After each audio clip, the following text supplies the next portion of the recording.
satsang.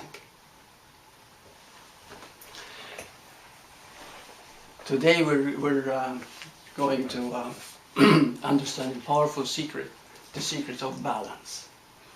Okay, but before that, there's a letter which which I received actually today, but there were so many like it that I had to address it because it has to do with the subject today. Okay, now this is what he wrote. Listen carefully. He said, ever since I've started getting into Advaita, it's just a wild goose chase. None of it works as far as, it's as if it's a concept itself I've grabbed a hold of. I still feel miserable, lost, all the usual symptoms of a sinner, such as myself. I am lazy and productive, even more so since I started the spiritual search. I don't know what to do.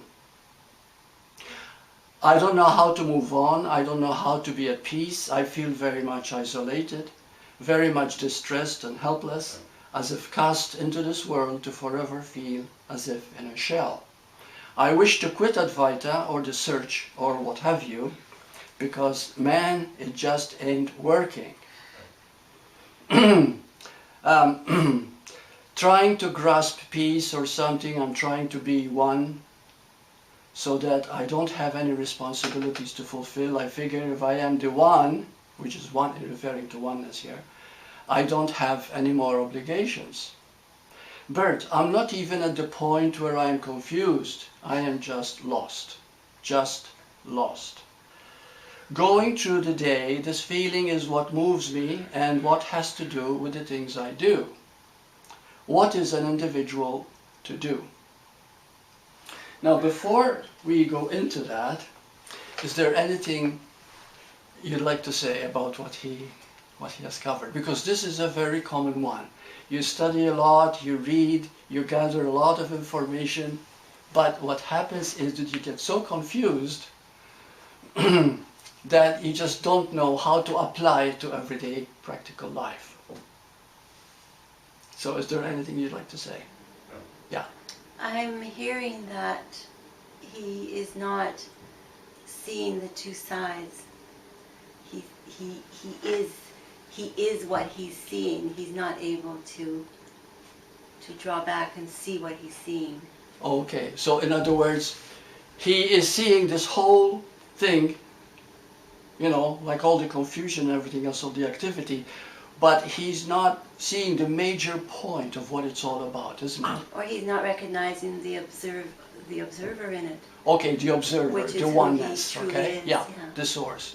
Okay, so the thing is that we're all after one thing, whether we realize it or not, it doesn't matter. We all want to be happy, okay? And today we're going to cover this very important subject because it's hardly ever, you know, it's hardly ever described or understood what happiness really is. We think I am happy if I am married, I'm happy if I have $1 million, I'm happy if I get what I want. But happiness is something that is the very nature of being. You know, Buddha said, when he woke up, he said, there is neither creator nor creation, there is only nirvana. Okay? The yogis say, the state of pure consciousness is Satchitananda, which means also Satchitananda. Being is bliss.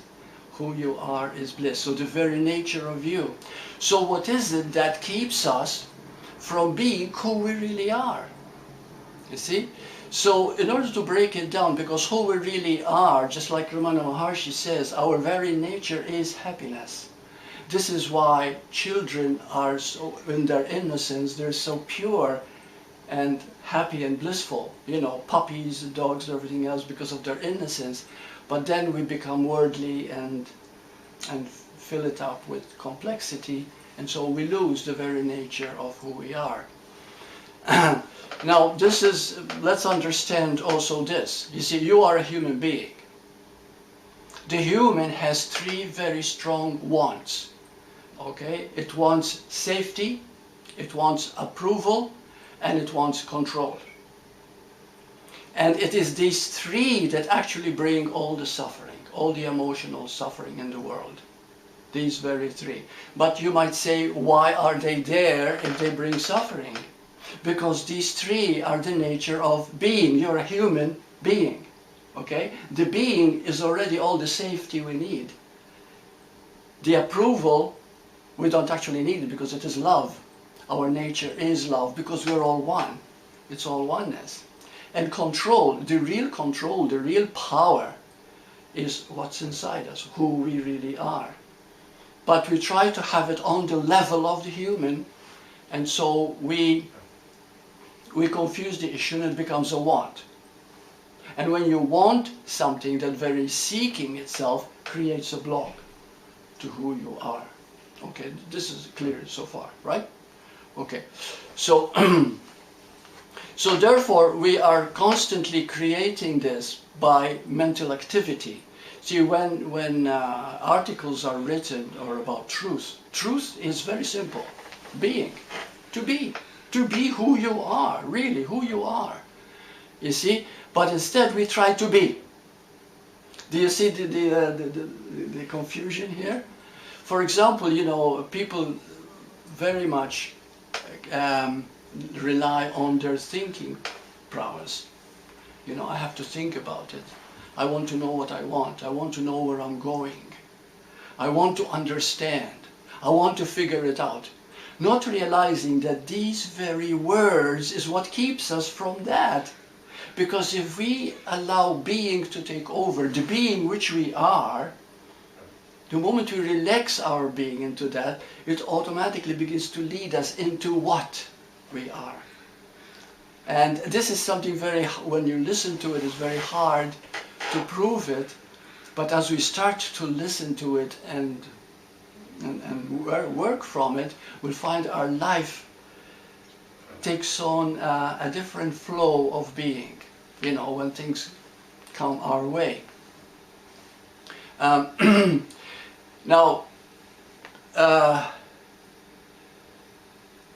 when we talk about these qualities, okay, why do we need to be approved of? It is because we have forgotten the being, right? We've put it aside. And because we have forgotten the being and focusing on the human, when we want something, we like to be approved of. You know, appreciate me, think highly of me, make me feel important. You know, love me and stuff like this. In other words, security, safety, for example. We don't want to do anything unless it makes us feel safe. But why do we want to feel safe? Because something in us already is safe, which is our being. See, we think in terms of the human, which is an expression of being, because the human is an expression of being. But we place so much importance on it, and we forget the being that created the human in the first place. Okay, so we're living from the periphery, we're living from the effect rather than the cause itself. And so therefore that's how we miss the point. And that's how people go around and says, I've been studying and I've been doing this, but I'm still not at peace and I am not happy. Okay? And so now what I'd like to discuss and share is something that I've learned from a great master, a beautiful, beautiful man, and the secret of happiness. And if you understand this secret, wonderful things start happening so fast. You know, you'll find yourself completely balanced. There is a man, he's 42 years of age, and happened in 1952. His name is Lester Levinson. You've heard of him? Yes. Okay, and yeah, as far as I'm concerned, he's just as great a master as Ramana Maharshi or as any great person. But anyway, he was a physicist and engineer, and he made a fortune. He was multi-millionaire. There was nothing that he did not achieve. He had everything, everything. But at 42 years of age, he suffered a massive heart attack. He went to the doctor. The doctor looked at him and he became very, very serious. And So the doctor didn't want to talk to him exactly what his condition was, but he told him, he said, I won't have a bed for you in the hospital, you'll have to go home, but be careful that to wear loafers, because if you bend over to fix your shoes, you might keel over and will prove fatal. You'll have another heart attack. And I said, what are you telling me, doctor? And he said, really, you only have about 3 weeks to live. So naturally, he went away very angry, very depressed, furious. He says, I've worked all my life, I've achieved everything, you know. He's got beautiful home, he's got everything. But there one thing he realized he didn't have. He wasn't happy. It wasn't fulfilling. It did not, it did not fill him. So, so now he said, but what is happiness? And he started pondering on this. Now remember that this man was supposed to sit still and not even walk, because he told him, if you go up the stairs, you could have another heart attack. He says, your system is so goofed up. He says that you really have to make the most of it just to live the next 3 weeks. Okay, you can imagine what he's been going through. He kept some morphine pills next to him just in case the pain got bad or anything happened. His kidneys began to fail, his liver was bad. He said, I'll take these morphines and I'll pass away quietly rather than, if anything happens, so he was ready. But he kept asking this question, what is happiness? You see, he never actually spent time to really look at this. But as he went over it, and I'm going to make a long story short, he began to find that happiness existed when he was in love, when he loved. But he said, I've had quite a few people love me, quite a few women loved me. He said, and although it felt good, it never really gave me real happiness. Well, after a few days exploring this, and he had nothing else to do but actually go into what is life all about, what is the meaning, what's what. After a week or so, he began to think about Nettie. Nettie was a woman he was very much in love with. But somehow or other he didn't treat her the best, so she found somebody else. So now he realized he has lost someone that he loved so dearly, and she's going to marry someone else. And he started to cry. And he cried and cried, and he was letting it off, his system. And because he allowed himself to really let it all express, he went to bed and he had a great sleep for the first time in a long time. When he got up in the morning, he felt okay. He began to feel rather good. He said, so really, I'm beginning to understand something here. In all these weeks, I'm trying to discover what happiness is. When people loved me, I felt good, but it is when I loved that I felt happy, really happy, when I loved. And so he said, well, I want to think about the people that I love. So he started thinking about people that he loved. And every time he thinks about them, all the best things about them, all the, he began to feel good.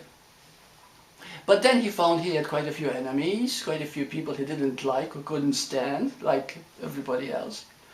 So he made a list of all the people he didn't like and take 2 a day and start to love them.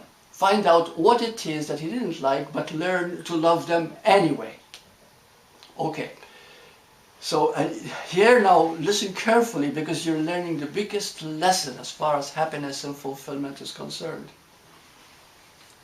This man, after he made this list and weeks, months went by, working himself into loving people, even that he felt he didn't love them, he didn't even like them, he found something else happening. He had energy. He started walking around.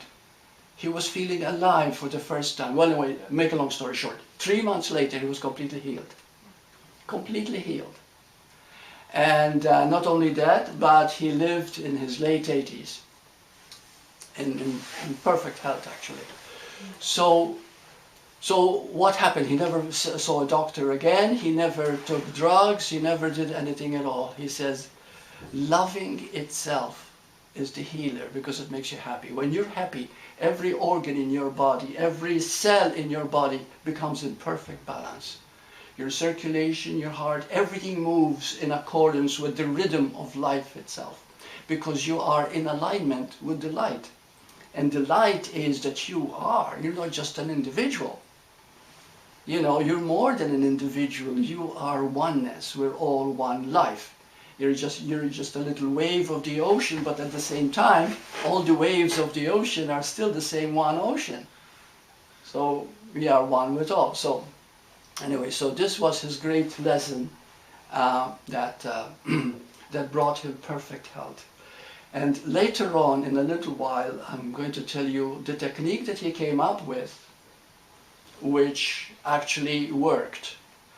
I had a woman, and I also talked about this technique last video that I had. And a woman wrote me and she said, Burt, I suffered 10 years from migraines. She said, I've done everything to cure this migraine. I went to doctors, I did this and I did that. She said, I listened to your talk, I did the technique, migraines never returned. You know? So before we go into this technique, I'd like to tell you something that happened to me. A few months ago, I got a letter, an email, and it wasn't very nice. I guess I must have said something or whatever that this person didn't like, and so she was damning me, so to speak, in this letter. So as soon as I read it, now all I can do is forgive her and move on. But that evening, I found myself thinking about it again. And as soon as I was thinking about it, I stopped and I said, Burt, you're thinking about it. No wonder you're not happy right now. But how can I keep myself from thinking about it? And then I remembered Lester Levinson, what he said. He said, when you love someone, that is enough to bring you clarity and peace. So I wanted to love this woman that wrote this letter to me. And I said, what can I do to love her? Well, she used to come to my satsang. And so I remembered that when she came to my satsangs, quite some time ago, she was lovely. One time she brought me a bouquet of flowers when she came in, which was beautiful. It's always touching. The second time she left me $100 bill in the donation box before she left. It was wonderful. The third time I remember, as she walked in, one of my buttons in my shirt snapped and I lost the button. I couldn't see where it was and I didn't know what to do. She reached out, she got a safety pin and she fixed it. And it was so sweet. And so it was very easy for me to love her. Well, the moment I felt love for her, I never thought about it anymore, the letter that she wrote. Now you might say, well, what about if she hates your guts right now? Does that affect you? No, because my business is not how she feels about me. It's how I feel about her. So you see, what I'm saying is that if I feel love for someone, it is that very love that is nourishing me. Got it? If she doesn't love me, it's none of my business. It's her business. Okay? So that was quite a beautiful thing to remember. So let's see now how we can apply this in everyday life. Now, you are a human being. We forget about the being completely, you know. And the being is all that we are, because being is so ephemeral. It is so. It is nothing tangible that you can see or feel. Being is being. You know, we are one being. Here we are. You see? So when I realize that you're a part of me, I love you automatically. And if you realize that, you love me. So we feel that love. Love always joins together, brings together. And it is the conclusion that oneness, which is the epitome of the spiritual life. And that is happiness itself. Okay? And it is not religious. You don't have to belong to a religion. You don't have to do ritual or anything else. It is simply to realize that you are this one source, one being. Okay. But what happens is that this one being is happiness itself. And happiness itself is being. Just like a child is being, and he's laughing, not for any reason at all, it just laughs because it's innocent, it is pure, pure consciousness, you see? But what happens with us, because we like to use the mind for everything, we like to have a reason for everything, we like to figure out everything, we like to think about everything, we like to find out what am I going to do with my life, where is it going to lead me? Is this the right answer? Am I doing the right thing or wrong thing? And this is how I used to be, and everybody is. But do you know, if you trust being, all that is taken care of?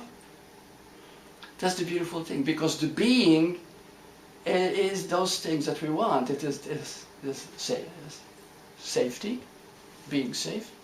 It is approved of because you are love, and it is control, because we cannot control life. We as an ego, we cannot control life, we cannot control anything at all. But as being, we are the control. You see? Lester used to say it's a mind of imperturbability. Imperturbability. You've heard of the term? Imperturbable. In other words, when you live from being, nothing perturbs you. Okay? Nothing bothers you. Nothing. Okay? If the weather, you wanted to go a picnic and it was sunny and you wanted to go out and it's beautiful, fine, it starts raining. You say, well, that's what is. Okay? We can either go or not go. We can still enjoy ourselves, sit on the floor and eat. Just making it up.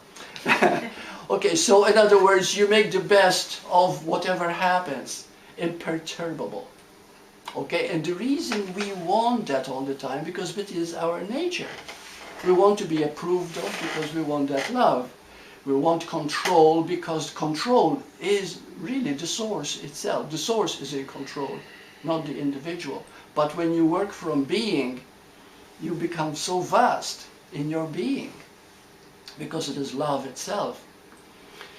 So anyway, so this is how it works for us, and I'd like to share, and maybe I'll have your feedback. Okay, this is the technique. Now, the body itself is made up of trillions and trillions of cells. The Course in Miracles calls it's a neutral body. The mind thinks all the time. It draws conclusions. Everything is done by the mind. Now, the mind, we only use about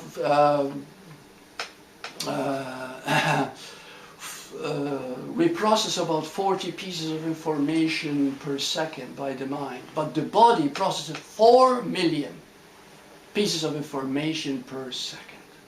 The body is incredible, but the body being neutral, it simply reflects everything that goes through our mind. So if you think, I wonder what's going to happen, I wonder what the answer is, immediately tension is created in the body because there is no flow. You see what I mean? There is no flow, there's not allowing. You want to reach a conclusion. That reaching of conclusion blocks. See? But when we listen to the body, we enter the body, then we start healing in ways we never thought was possible. Because it's done through love. Love creates a perfect, makes the kidneys work perfectly, the liver perfectly, the blood circulation, everything moves in perfection. Did you ever feel yourself in love? Do you love something so much? You just feel in tune, you just feel so good. Okay, so this is what you do if you catch yourself in your mind and you're worrying or you have a problem or whatever. You can sit down, take a deep breath, okay, and it's taking energy from you. Lower your head just a little bit. The reason is so that you cut off the mind activity and you focus either the chest or the stomach. Now the chest contains everything that has to do with approving. Why? Why is that? Because the heart is there. The heart is there. Anything that has to do with the heart, anything that has to do with love and happiness and peace is in the chest area, the heart area. Okay, this is why sometimes when somebody rejects us or we feel, you know, our heart is broken. we feel it here in the chest. Okay? When we want control, we want to get our way, we are angry, or we don't feel secure, we don't feel safe, we feel it here. Okay? In the lower abdomen. So next time you find yourself very active, you're not happy, for example, you can do it at any time. Get in touch with the body. What part is working? Is it lack of safety that is working? Is it lack of love that is working? Or is it lack of control? You're fearing that you're not in control at the moment. It's very subtle, but you'll find that you can feel it in your body. Very, very subtle. Then, as you... Burt, love's in the kind of chest area, and control is in... Control is in the stomach. Stomach. Called the Manipura chakra, yeah. Where's safety? Safety is the control. You want to feel safe. Okay, and then you said there was another one. You said there was three. Approval, love. There's only two. No, three.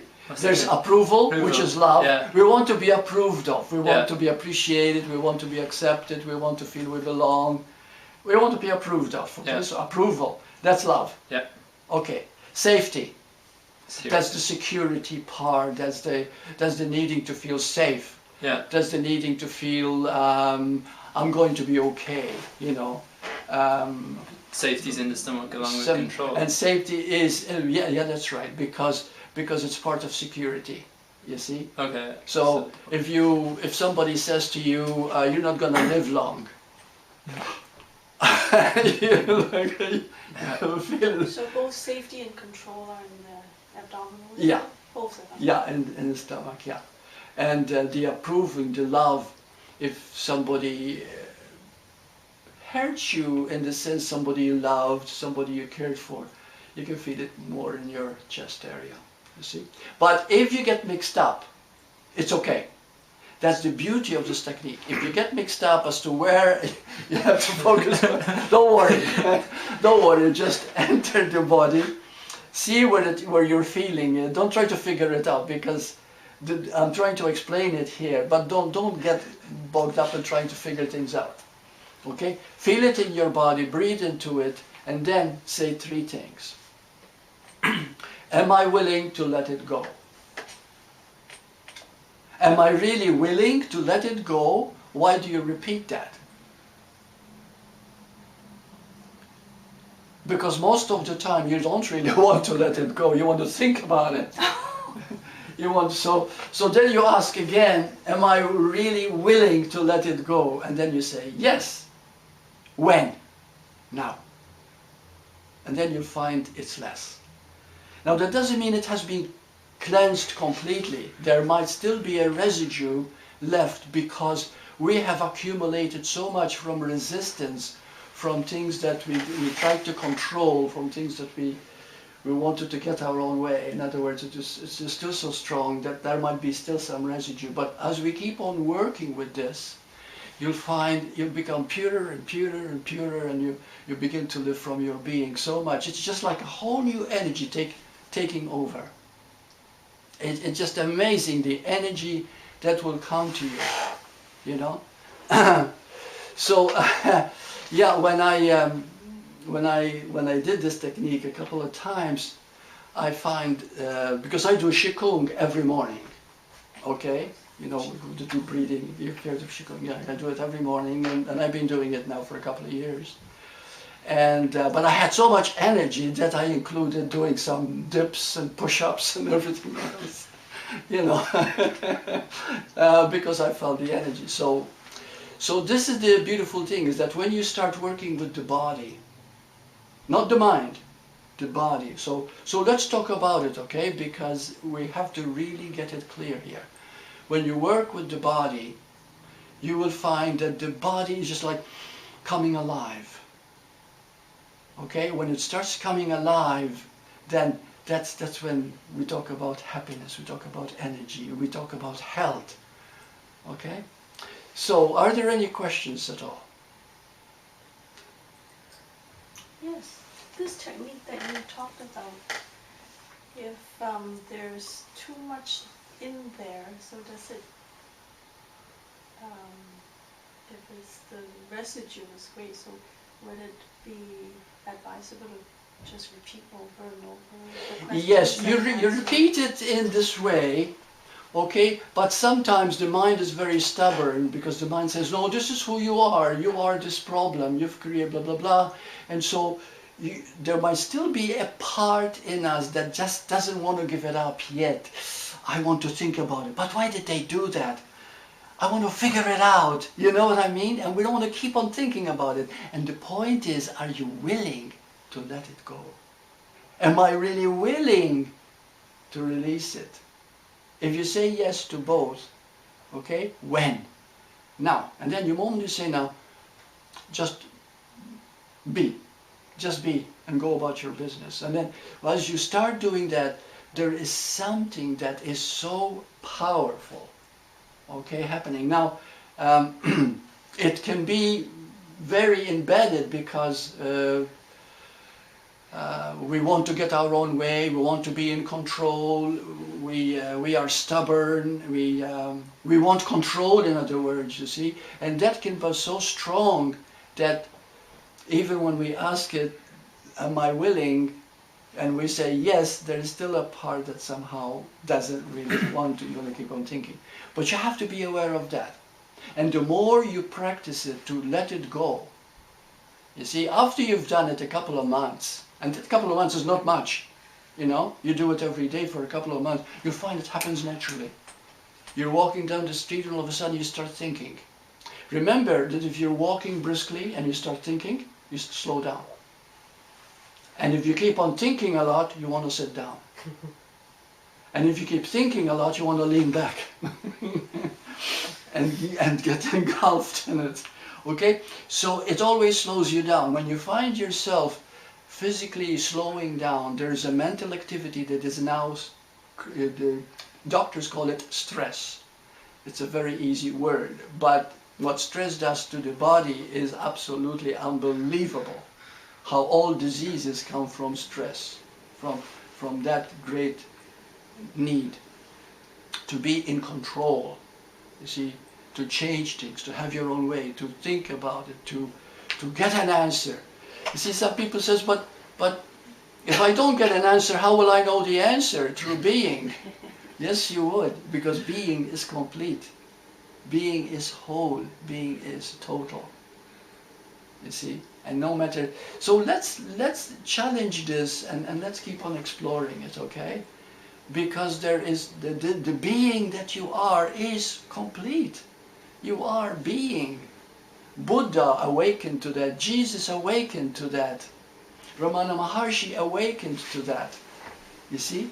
They awakened to that being, and then all of a sudden a whole new life came clear to them. Okay, so are there, yeah. What you're saying is that you're almost claiming your spirit right then and there. Yes. See, thank you. That's the beauty. You see, when you say, am I willing to release, you're actually handing it over to the higher source that you are.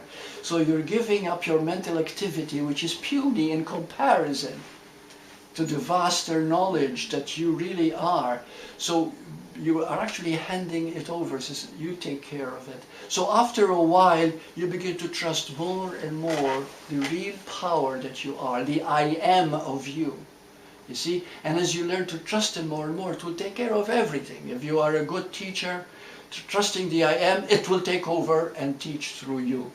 If you want to be a good photographer, you trust that the photography will come through you, through the I am. You trust it and you'll begin to be so creative in the moment, because what it does is keep you so alive in the moment that there isn't anything personal impinging and narrowing and limiting you. You see? So that is the beauty, that is the beauty of this. So am I willing to release this? Am I really willing to release this? When? See, and see what happens.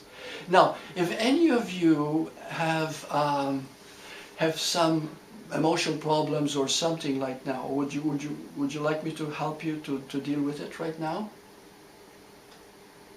Yeah. Okay. Okay. Would you like to come here? Yeah, no worries. Okay. Now, tell me about it. I know it's love and approval. Oh, okay. Yeah, So, in so what, yeah, it's- what form does it take? Constantly need approval, or How? Okay. I don't feel like yeah. I'm loving enough. Okay, right. So, what do you think is happening here? You feel that you're not good enough? You feel that maybe there's something wrong with you? You're missing something? What comes to you? What is that feeling? I don't know. Um,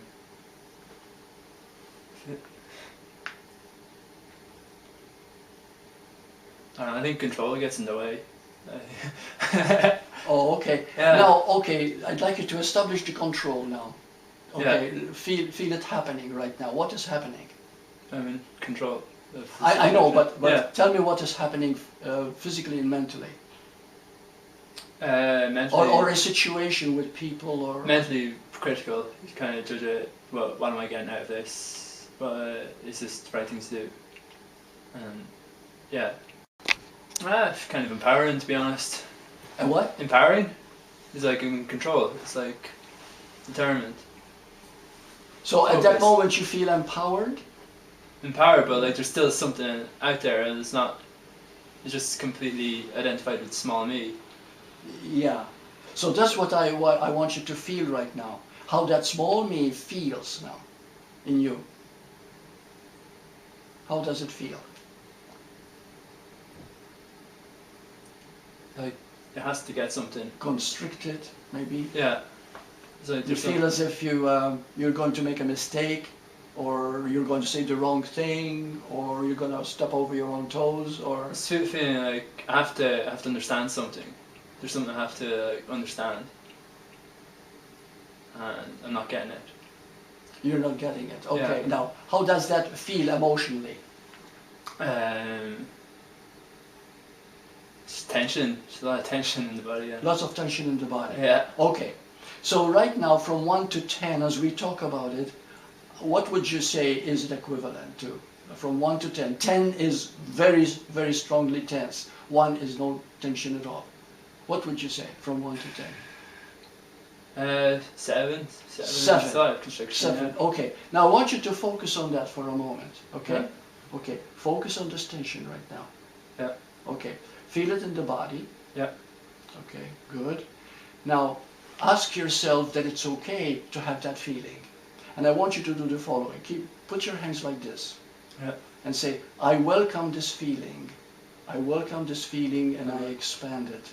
It's just like a dark cloud, and as I expand it, it becomes lighter and lighter and lighter and lighter and lighter and lighter and lighter. Now it's becoming lighter and lighter as I allow it to be. I welcome it. I allow it to be. Now, are you willing to release it? I don't know. It's just. Are you willing to release the feeling that you've had from If I can. the 7? It's. I was already released a bit, but. And Yeah. so, It's just. Yeah. It's just in the. so body. from 1 to 10, where is it now? Maybe 4 or 5. Okay, there is still 4 and 5 though. Yeah. right? There's Okay, still- so now as you do, let's go into the release factor. Okay, now feel the 5 that it is. Yeah. Okay? Okay, because it's still halfway, more or Yeah. less, you know, as far, okay, say, are you willing to release it right now? Am I willing to release it? Yes or no?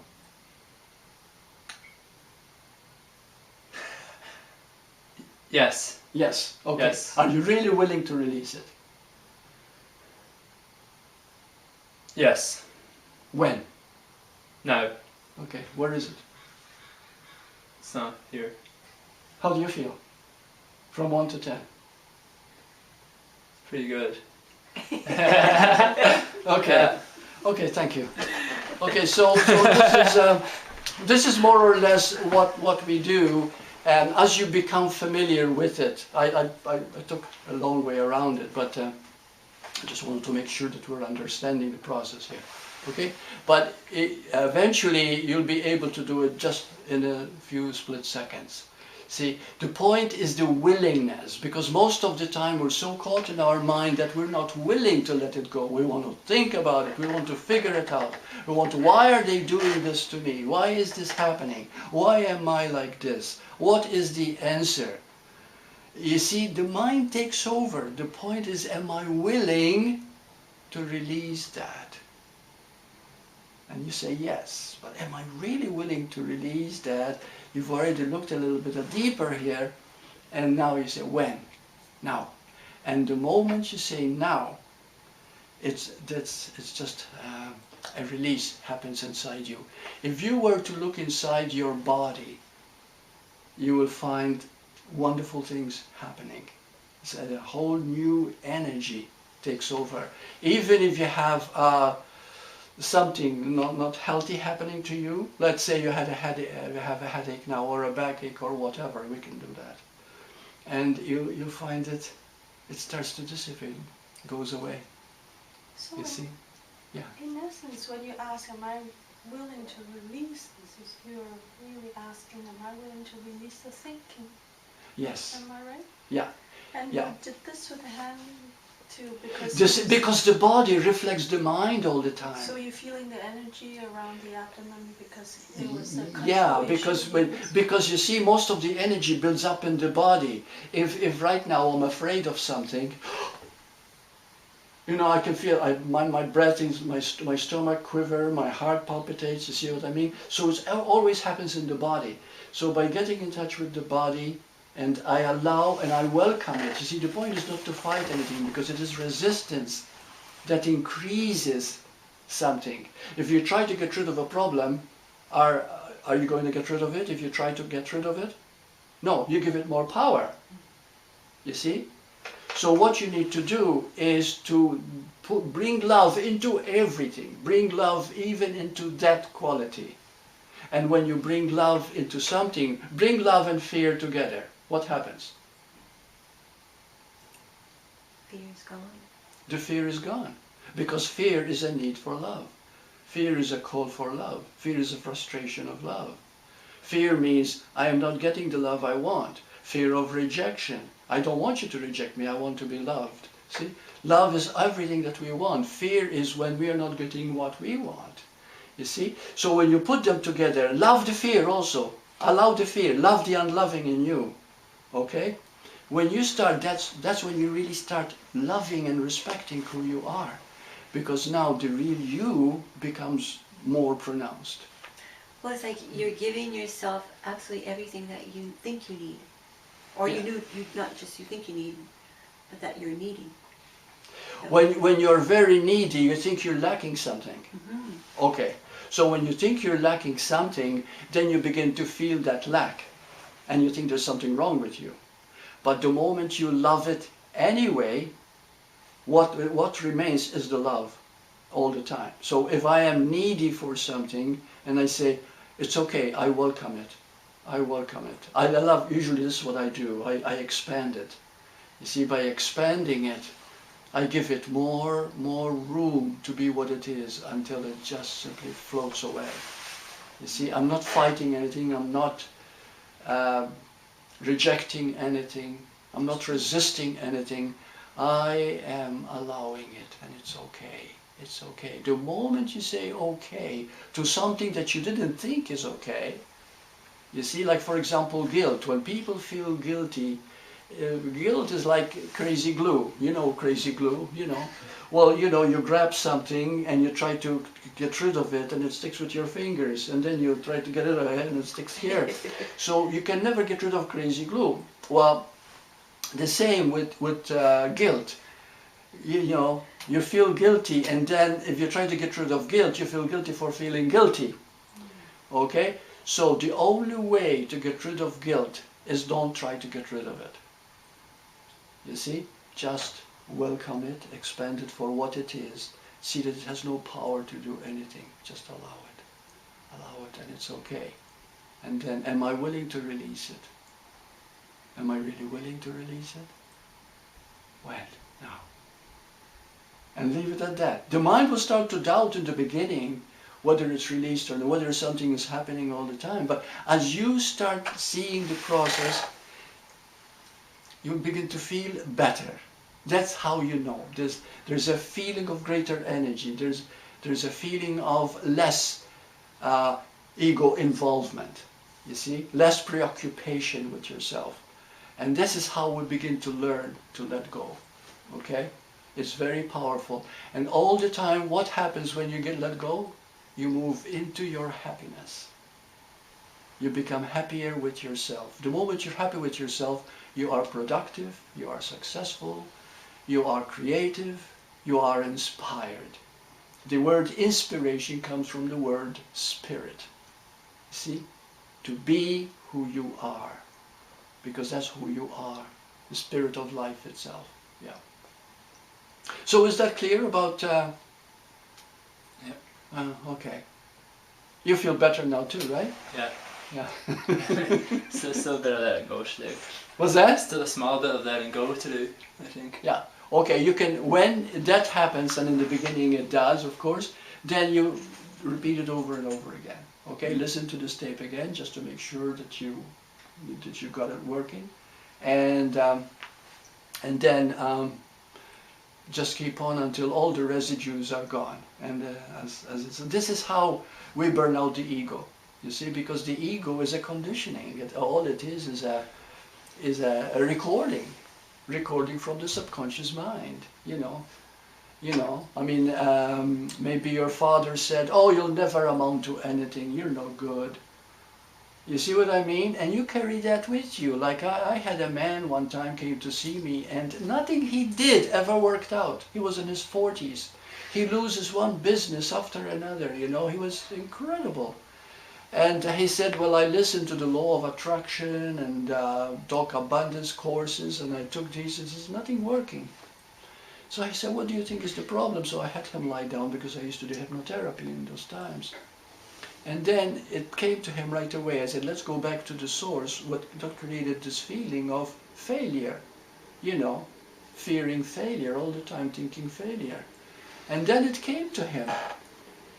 You know, he used to go in the workshop with his father. He was 5 years old, and he's always goofing up and clumsy and breaking things. And his father said, "Oh, you never amount to anything. You're so clumsy. You're so awkward. You're good for nothing." And the boy never forgot it. But it went in the subconscious. So he wasn't really thinking about it. But the self-image carried that picture that he is no good. And so no matter what he tried, no matter what business he worked at, he kept on failing. Until that picture was removed from his subconscious mind. You see? And then he learned to see that the power was always within him. It was up to him to deal with it, you see. Yeah. I'm just hearing over and over again tonight about the only true relationship is with ourselves. Yes. Like it's such Yes. a lovely relationship. Everything starts with the I am of you. Everything is the I am of you. The person you love becomes a part of you. Your family, everything, your friends, you begin to feel that connection. You see, but it's all with you. If you blame somebody for anything at all,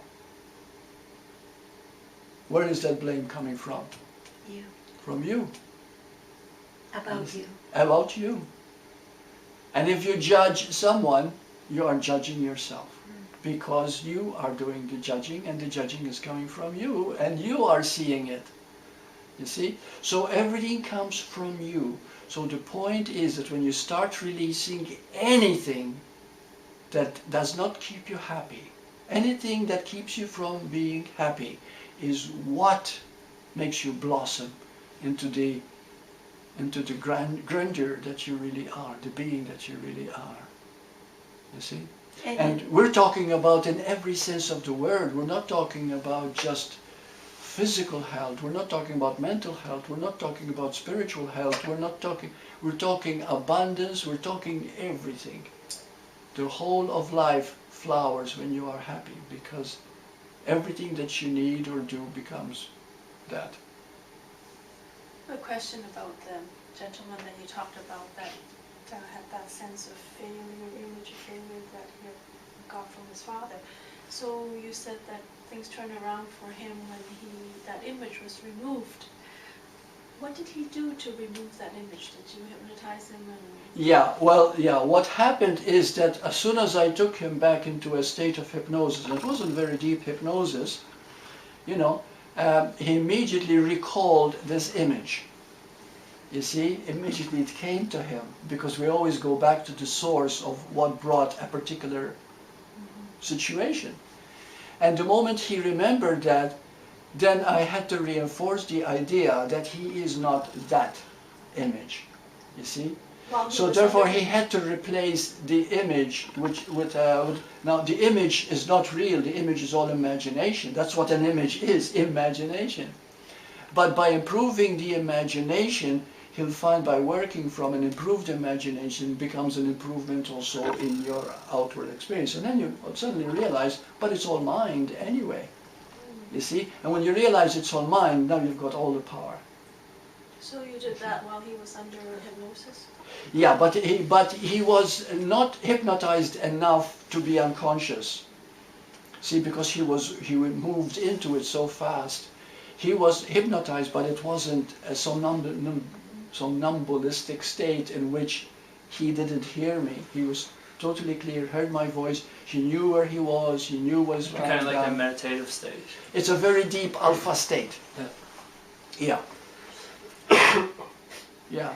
So it's amazing how we always know this already. You just need Everything that we say here, you already know. It's all very clear, and all we ever want is to be happy, and it's so simple. Yeah, there's nothing complex about being, because being, you are. You see? And everything is a circle around being. Everything is a circle around being. You get born, you get old, you die, and then get reborn and die. And everything is a circle. It's just like the earth around the sun, you know. And then the rotation of the earth around the sun creates seasons, creates calendar days, months, years, etc., etc. But all it is just a circle going over and over and over again. So when the mind starts to understand that everything is a non-ending circle of activity, it says, well, what's the point of it all? I want to get off. Stop the world. I want to get off. But the thing is that when you find peace, when you find happiness, you no longer want to get off. Because happiness is what we always want. There's nothing to get off. There's nothing to get off. Yeah. And who you thought you were, you find you are not. So you're so much more, you see. There's no end to you, your infinite nature. So are there any questions?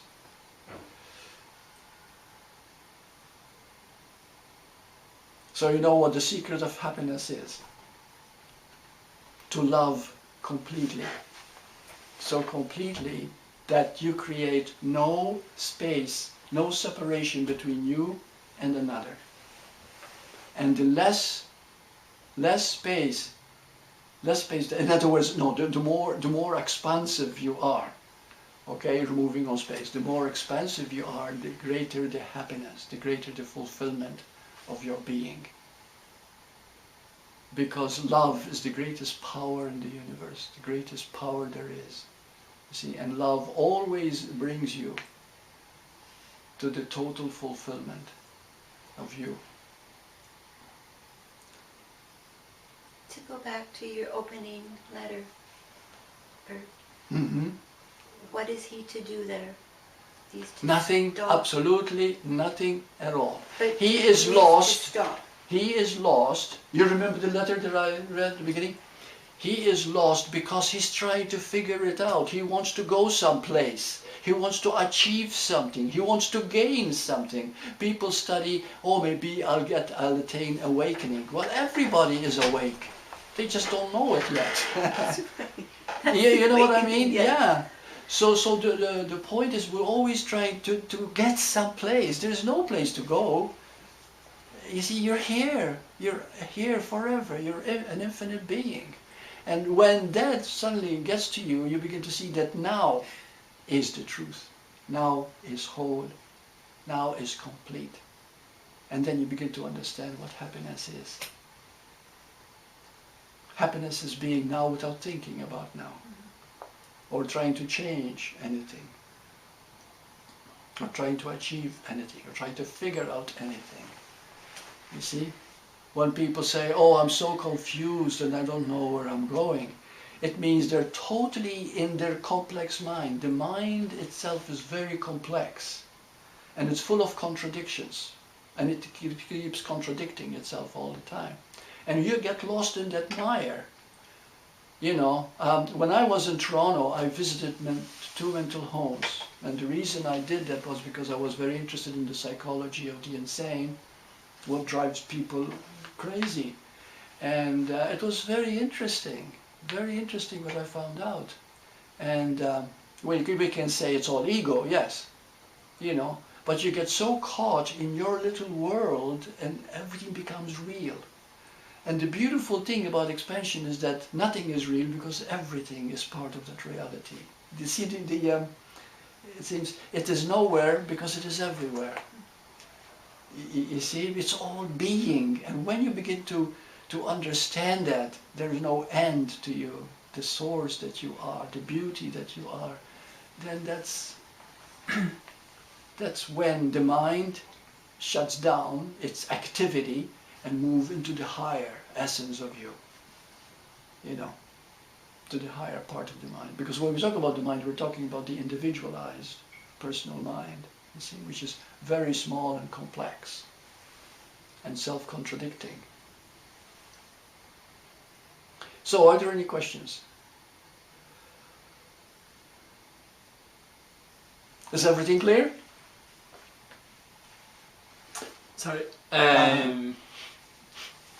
I get that there's the small individualized mind, but then the mind that understands everything you say, that's also attached to it.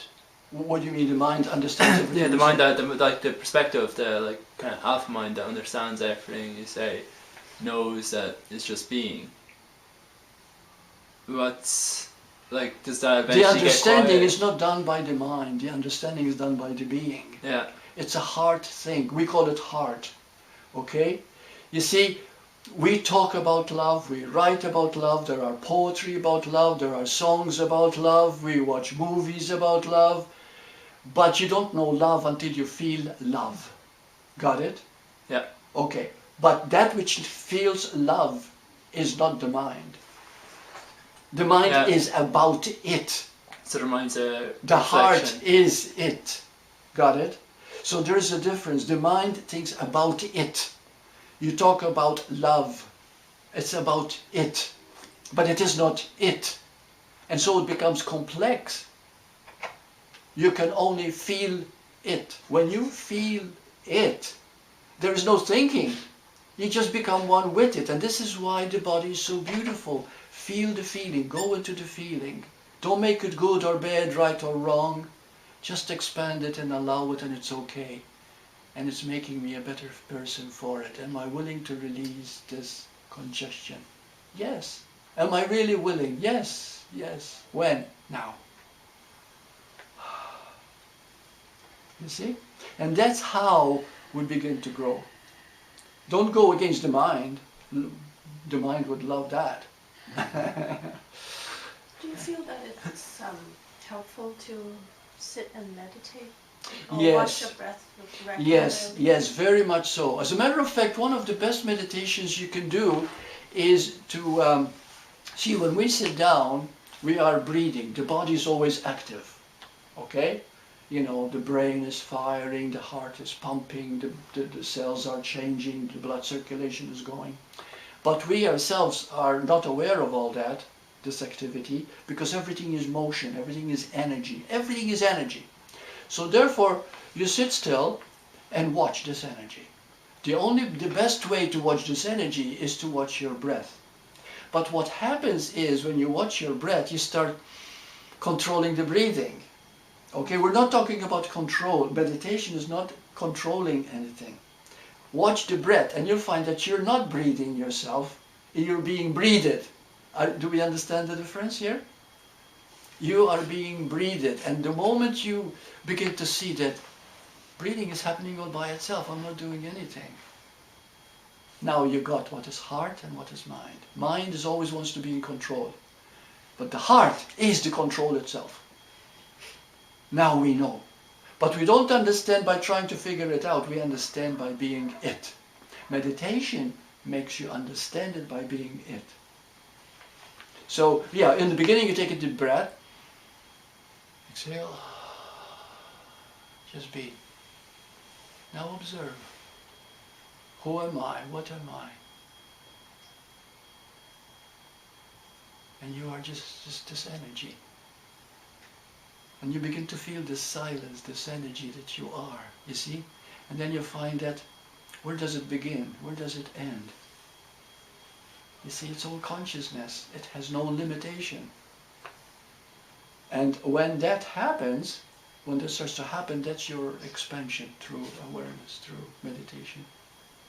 Like you said, a lot of times when I watch the breath, I end up actually regulating, Yeah. trying to control it. So Yeah. would it be helpful, like gathering from what you just said? Now, what you do is, the moment, and this is, you're very aware, because the moment you become aware that you're actually controlling the breath, that's quite a lot of awareness. Most people aren't even aware of that. So become aware how you're trying to control the breath and allow it to do its own breathing. Get out of the way. The breathing continues because your body breathes by itself. You're being breathed, just like, you see, you're experiencing your senses. You're seeing, you're hearing, you're moving, you're touching. Okay? This is all part of what you are. You observe it, you let it be. And the moment you become the observer, that very detached observation expands you automatically. Because you become being. You see, a pure awareness.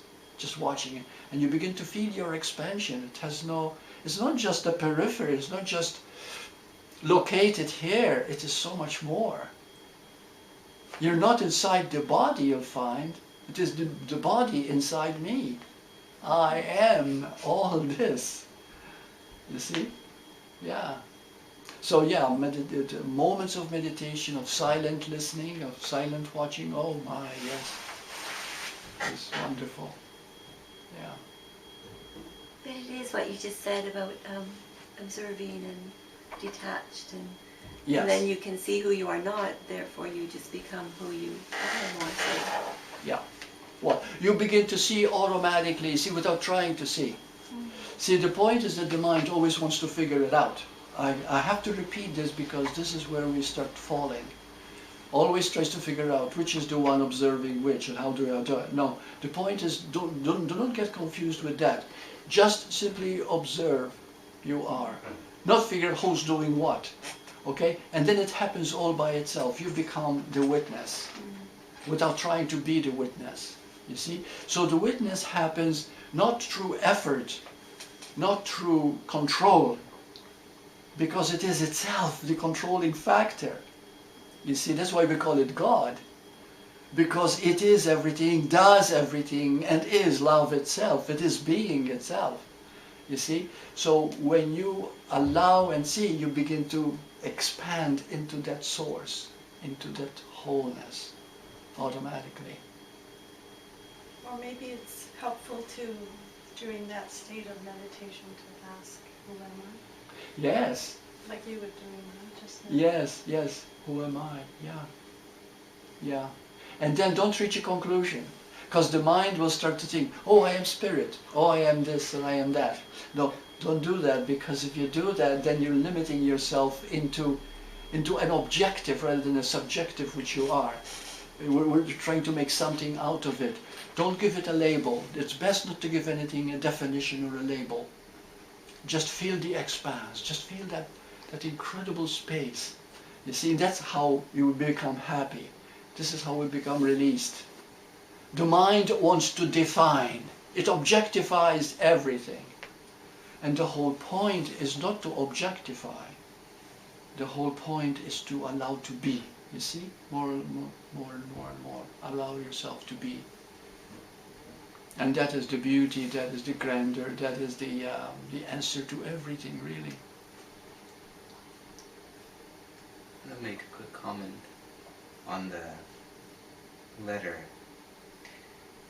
and what we talked about now, these techniques. It just seems like they're quite misleading.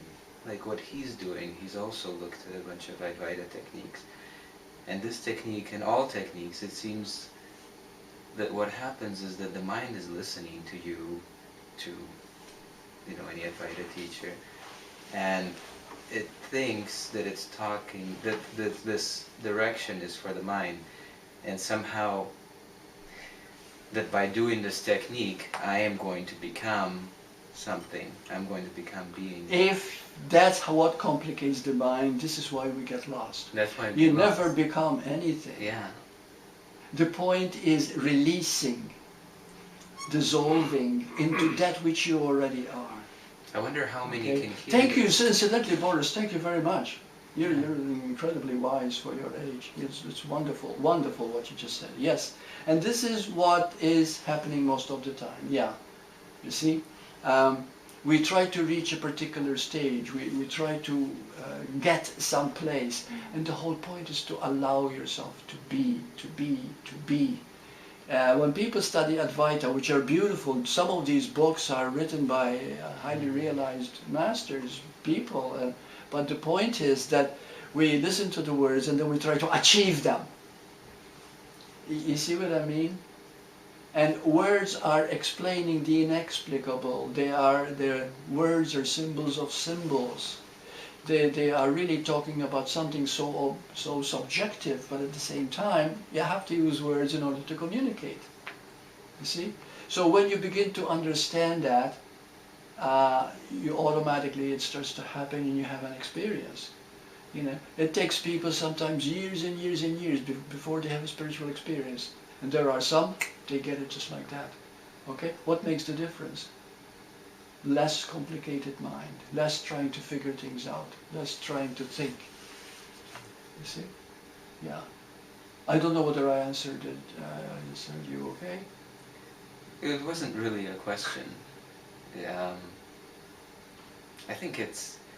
I don't know how this... I don't think it can be really communicated in a way, because everything you say, the ego, or the mind, or whatever this is, it's listening to you, it thinks you're talking to it, and that it's gonna somehow, by doing these techniques, something is gonna happen, that it will become the one, and it won't. No, it won't. And this is why we have to keep on releasing, releasing, releasing. Every time we feel a little bit better. What releasing is, we're releasing all these ideas. And this is why the practical example of this, to release everything. Even now, for example, you're listening to Burt talking, okay? You're trying to make sense out of it, you're trying to understand it, and that makes it complicated. Because it is so simple. So the moment you find yourself thinking about it, am I willing to release this? Am I willing to let it go? When? To let go of everything, everything, everything. And as you begin to let go of everything, even that which you thought was important to remember, you don't have to remember anything. Your heart knows. Your heart knows. The God in you knows everything. You have to get out of its way. And so this is the beautiful thing. I'm talking a lot about something that you don't need to think about. But we have to talk about it because we talk about it. It's one way of, explaining that which cannot be explained. But when the heart is open and you sit there and listen, something in you starts to happen. You see? And that which is happening is very, very subtle. And what is that? It's called feeling good.